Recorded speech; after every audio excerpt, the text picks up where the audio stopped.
regulāri ir viena sadaļa, kura plānotajos budžetos neienāk.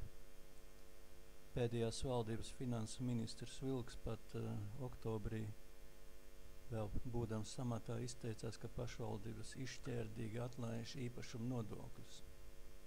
Bet, piedodiet, ko tad lai dara, ja tas pensionārs, kurš dzīvo vienģimenes mājiņā, viņam tur nedaudz zemes riņķi ir, un viņš nevar samaksāt tādu pašu nodokli, kā ielas otrā pusē viens ļoti saurupmājas, kuram ir tāds pats nodoklis. Ja? Tātad šīs te diferences arī nav nodokļu sistēmā iestrādātas, jo daudzās valstīs ir tā, kad attieksme pret vienu dzīvokļa māju ir tāda pat kā pret cilvēku uzvalku, tā ir dzīves nepieciešamība.